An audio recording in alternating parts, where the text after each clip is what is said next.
How are we doing, folks? How is everyone doing? Do we have anybody in the chat room at this current moment? I don't see anybody. I see one person. I see Rachel. Rachel, how you doing?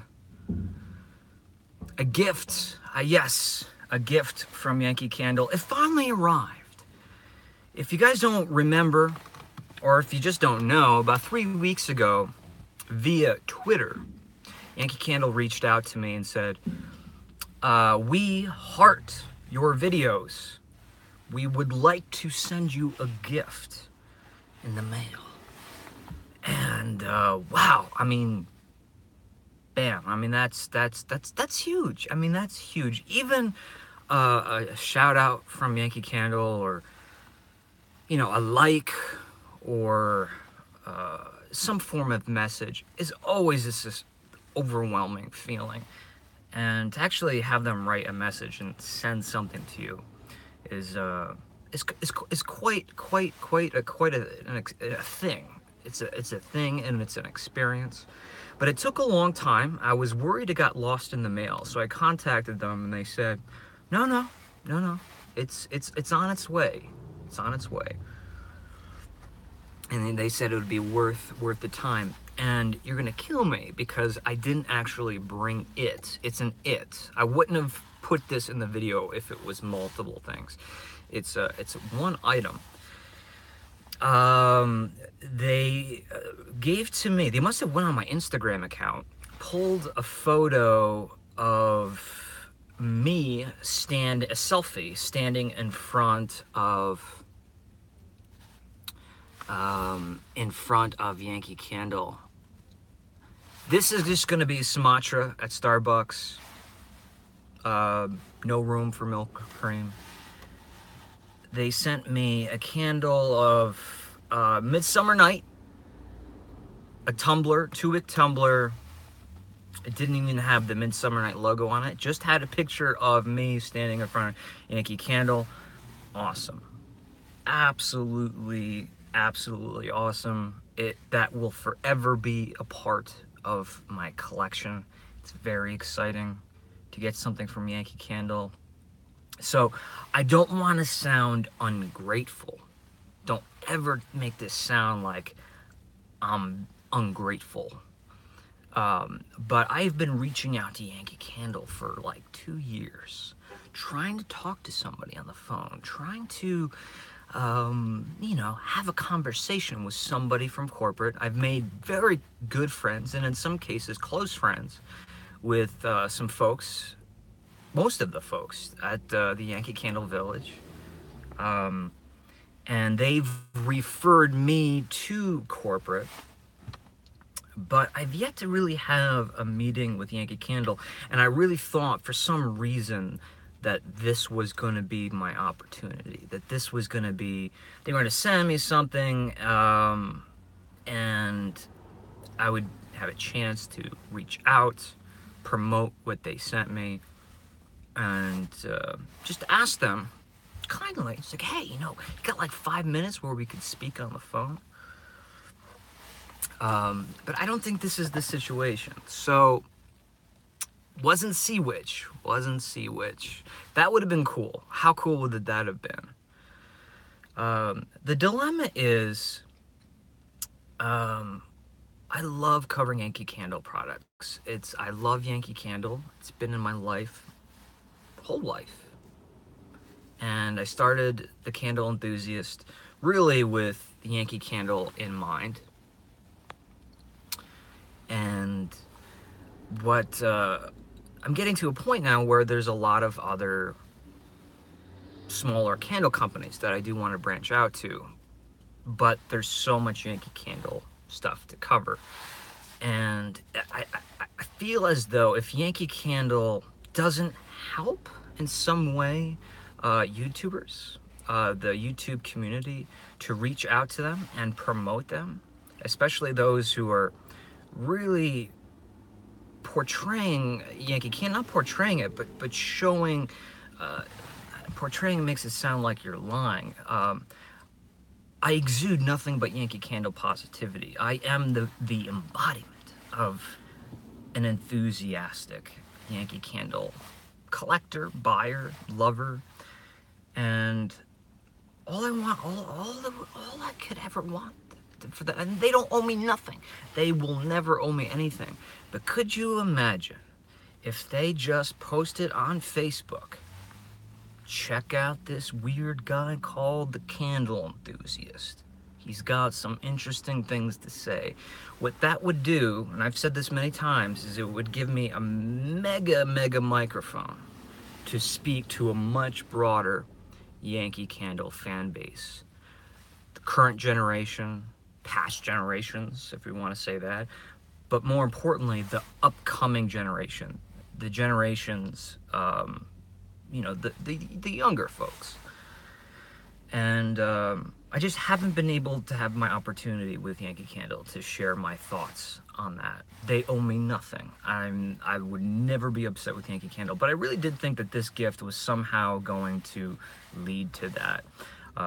So thank you, Yankee Candle. If you're watching, I don't think they'd be watching this channel, but thank you for the wonderful gift. It'll always be in my collection, but I still have to keep pressing forward. I got to keep calling you. I got to keep emailing.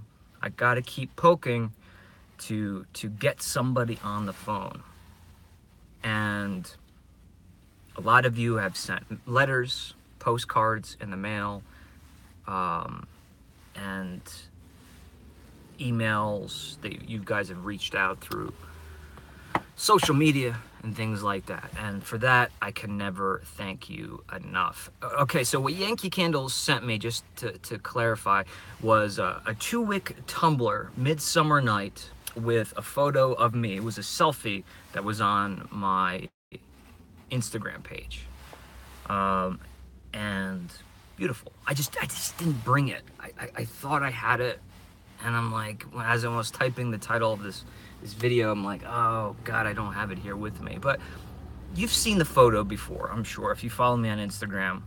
And it's a beautiful gift, But have to keep working to get Yankee Candle's attention.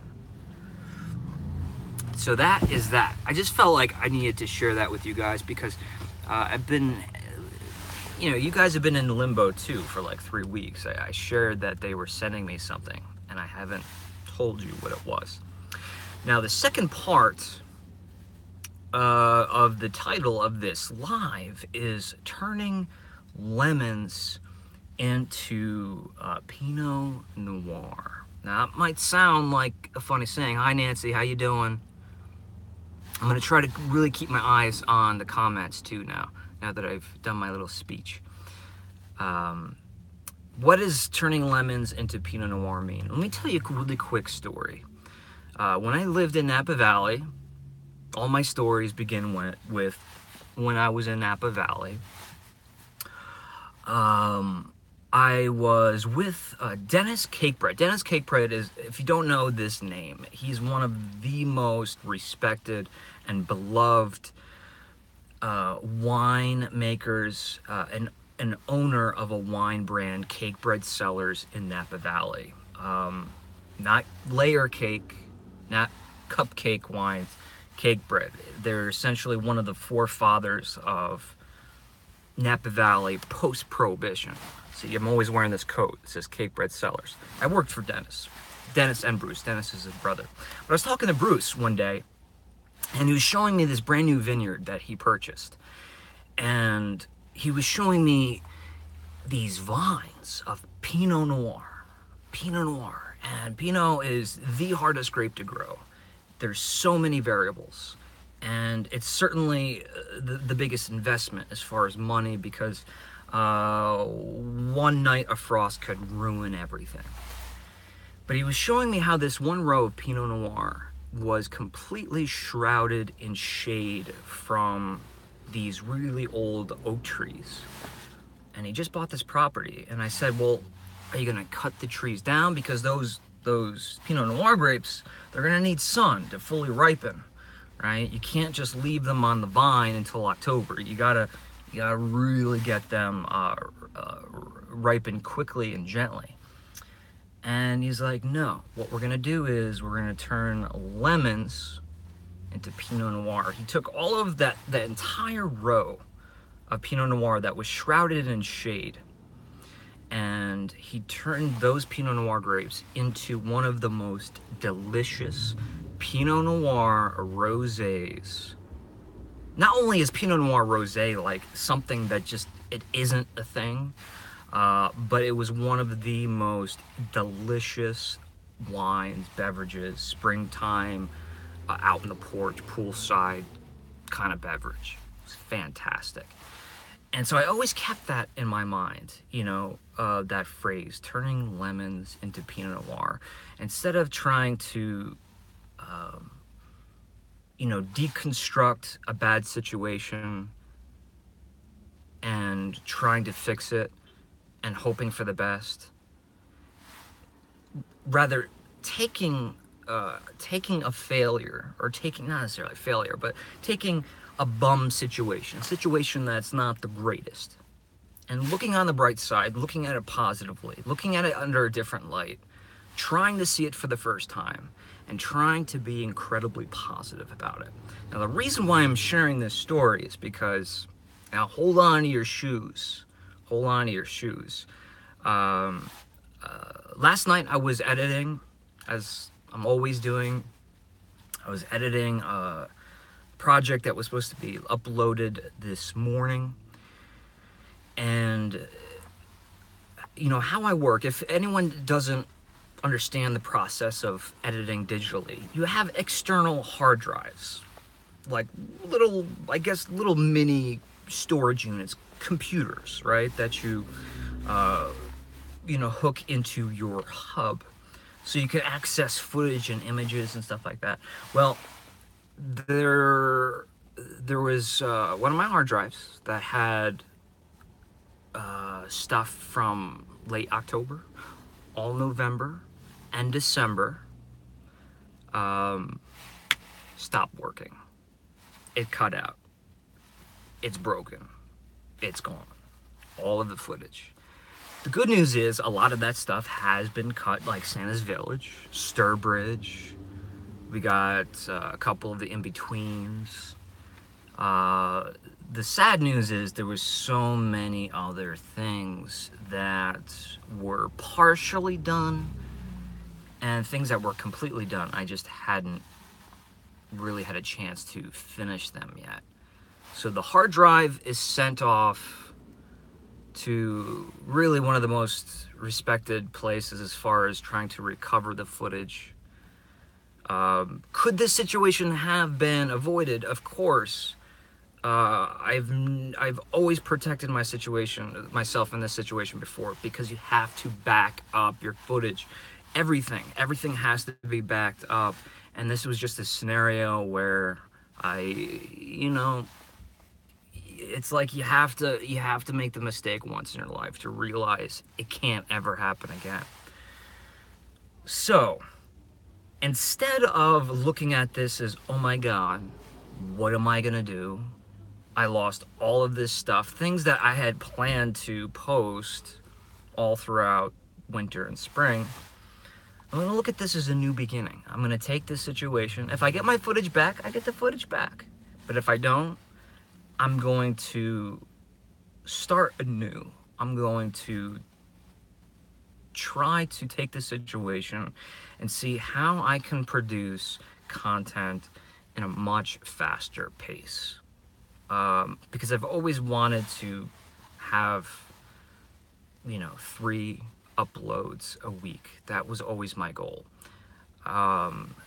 Thank you for Julie. I appreciate that, for sharing positivity. It's always positivity. Now, I wasn't very positive last night. I mean, you know that sick feeling you have when you're in a car accident and you're like, you feel guilty even if it's not your fault, and you're just in shock. Well, that's what I was in last night and for pretty much this morning. But I had a chance to get out of the house, clear my head, and say, you know what? This is not the end of the world. This just means that I have to look at everything from the beginning and produce the best content I can, which I'm very confident that I can do. the thing is, what I want to apologize and what I want to tell you guys is that things like the Stockbridge visit this year, I visited Stockbridge and stayed at the Red Lion Inn. That's gone. I kept this secret, but I stayed at the Hawthorne Inn in Salem, Massachusetts. That's gone. I visited Liz at Witch City Wicks in Salem, and we talked about all of her Christmas candles, which I was going to splice with my reviews. All of that's gone. So, again, not negative. Not negative. You see, someone said something about the sunset, right?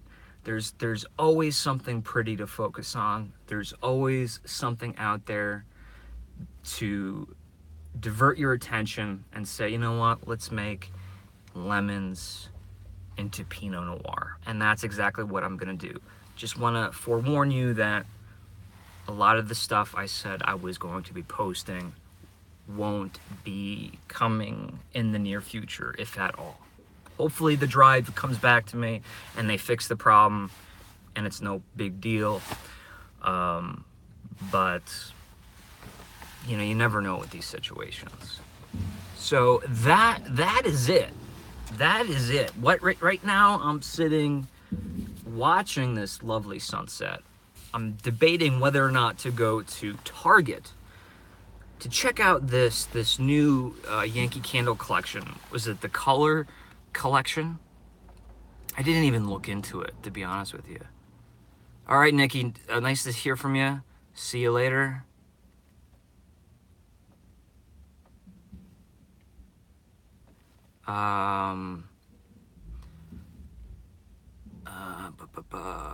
Okay, oh man. I'm trying to read your comments here.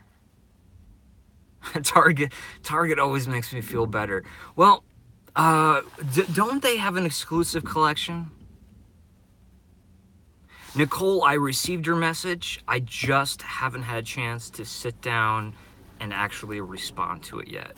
I have like 5 important messages to respond to today, and yours is one of them. The Color Collection. Anyone can fill me in? If not, I'm just gonna go. I'm gonna go and kind of do what I did at Kohl's the other day.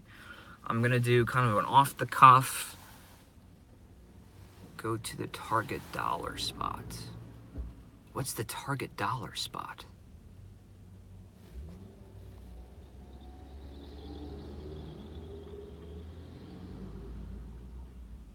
I'm staying positive, Leslie. I'm staying positive, one way or the other.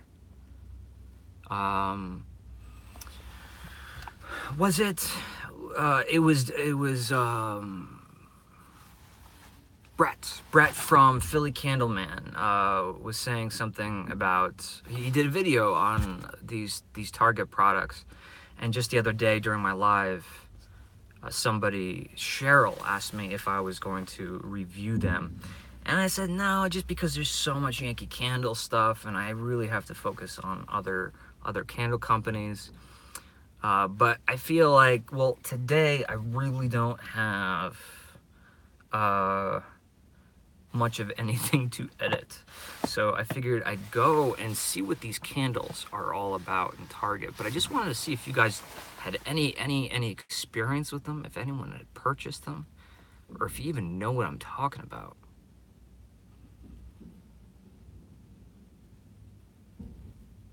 Okay, I will definitely check out that dollar spot. Any other candles at Target that would be interesting? Like even like Glade. Does anyone like still buy Glade candles? I mean, let's face it, when it comes to value, the value is there. I don't know about the quality because I've never burned them.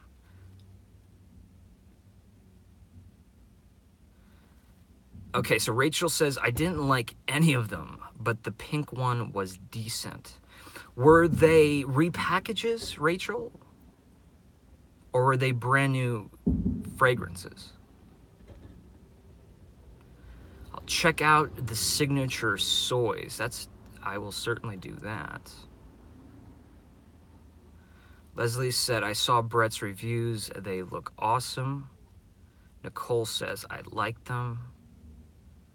And Rachel says, yes, I think so, meaning they are repackages. I heard their melts were good, but nothing about the candles. Look in the home decor section at Target. They scattered the candles all over the place. All right, I think I'll go to Target. I got a venti of coffee, and that should provide me with enough energy to get things going. Let me ask a question before we consider wrapping this up. Was this a good situation for a live? I need your feedback. You know, to me, it's like, I don't ever want to do like venting videos. This was not me venting. I don't vent. But I wanted to share a little bit with you guys, you know, what's going on my side of the things. And I feel like that's what this channel's for. It's for spontaneous vlogs. I just never want to be negative. It's just something I don't do anymore. I just try not to do. And I'm losing you guys. Carol, very sweet. Amanda's always coming up with the one-liners, I'm telling you. Very good. All right. Well, cool. I appreciate you guys for showing up. There will be more lives in the future. I feel like just doing the live at Target, but a part of me wants to edit it so I can put it on the main channel, just because the main channel hasn't gotten an upload in a long time, and it's worrying me. And this also means, looks like we're going to be hitting the road again soon, because if I don't have any footage to edit, we need to get on the road. So I've been checking out rates for different places. I'm trying to find some fun places where we can talk about candles, but also get outside and have a little bit of fun. Fun in the snow, fun in the streets, fun in downtown, whatever it might be. I'm trying to find some fun locations for us to go to. Oh, and Valentine's Day. Yes. Thank you for reminding me, Nancy. Hope everyone has a wonderful Valentine's Day. You know, I'm trying to think of a good message. You know, don't ever look at Valentine's Day as a reason to be sad if you don't have a Valentine. Look at Valentine's Day as a celebration of love, right? And that sounds really corny and ridiculous, but focus on the loves of your life, not just people, not just your family, not just your friends, but things that you love about yourself, things that you love in life, the positive things. Again, I'm just a positive person, so you can look at, you know, Valentine's Day and be like, boo-hoo, it's just a you know, a commercial holiday, which it is, or you can make it work in your favor and look at it in a positive light. So have a wonderful Valentine's Day. Do something fun. Be safe. And I think that's it. I will be talking to you guys soon. We just got to get back on the road so we can get some more in-between videos made. All right. And Aladdin on the dashboard wants to say goodbye too. Yeah, he's on my dashboard. Don't judge. Don't judge. All right, guys. Thank you for joining. I'll talk to you soon. Be good. Reach out to me if you have any questions, concerns, or anything at all. Bye-bye, everyone.